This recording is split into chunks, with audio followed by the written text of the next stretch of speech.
On October 17th, 1777, American troops witnessed something that in the history of the world had never happened before.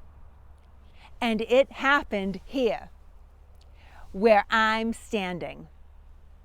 The thousands of American troops who were assembled here watched as Continental General Horatio Gates and British General John Burgoyne shook hands and sat down together to enjoy a meal.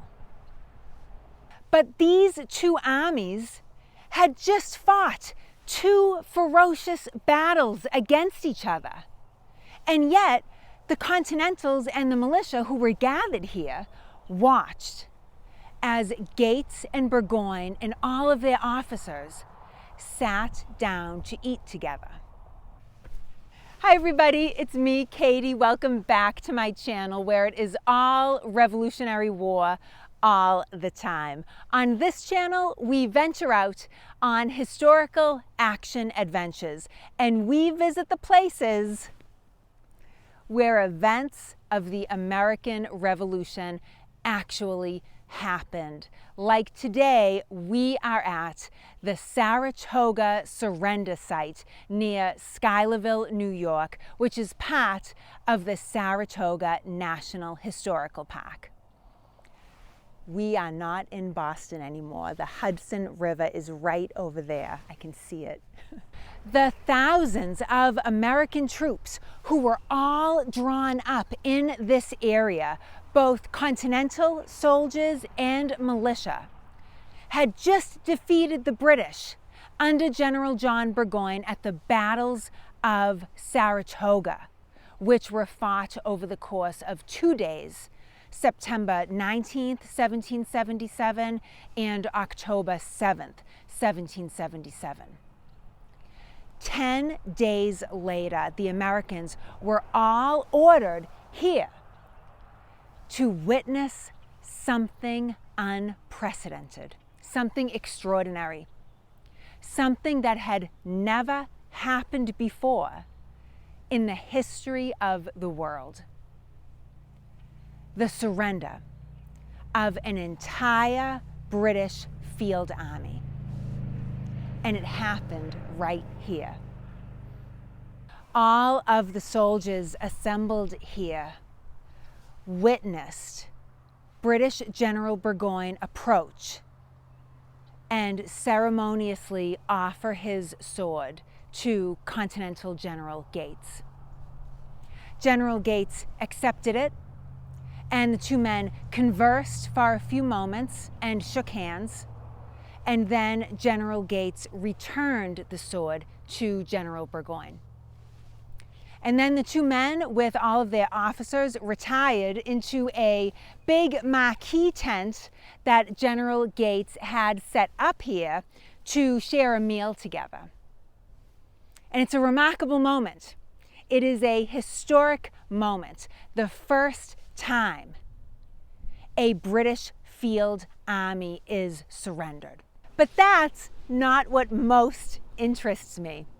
For me, what's most extraordinary about the Saratoga Surrender Site is not so much the ceremonial surrendering of the sword, or Gates's big marquee tent, or the fancy dinner that was served afterwards.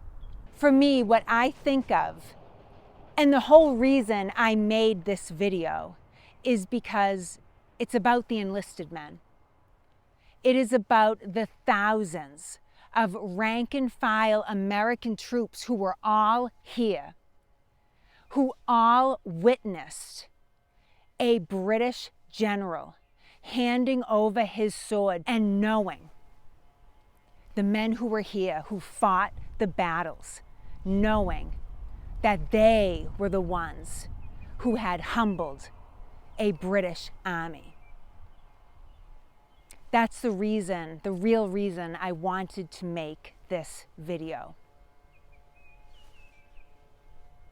I'm just struck by that. I think about them just as I'm here now thinking of them, even though I know this is a remarkable moment in world history. But for me, it really is about the men who fought in the battles and the men who didn't live to see this moment. So that's the real reason that I made this video. So let's go get a closer look at this monument. The Hudson River, by the way, is beyond it, beyond that field. I don't know if you can see it on camera, but I can see it. I know we're not in Boston anymore. So the monument has some great quotes on it from eyewitnesses of the surrender. This one is from Private Ezra Tilden of the Massachusetts militia. And he says, "Such a thing was never heard of. Such a sight was never seen before, I believe, in New England or America."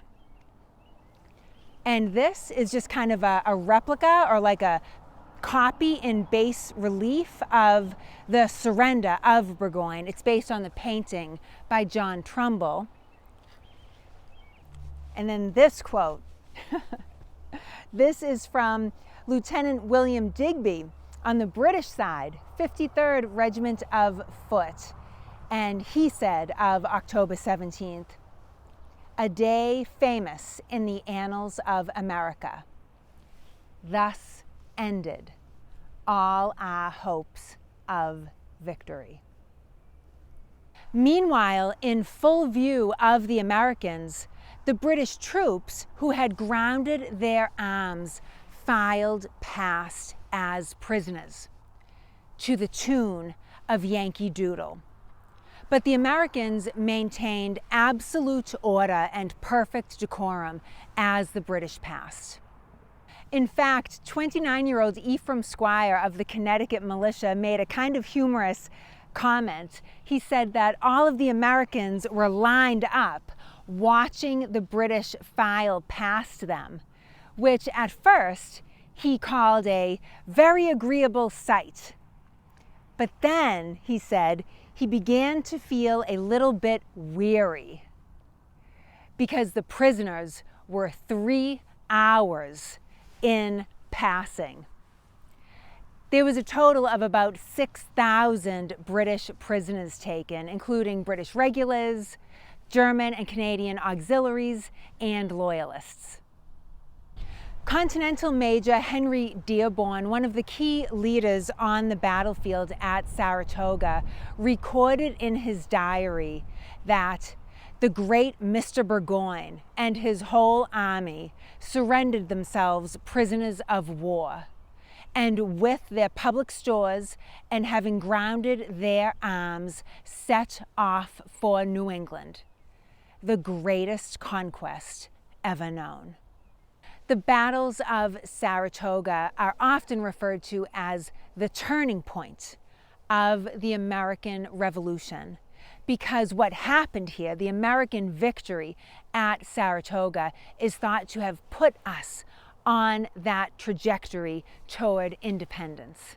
Thank you all so much for being here in Saratoga with me, and I'll see you in the next video.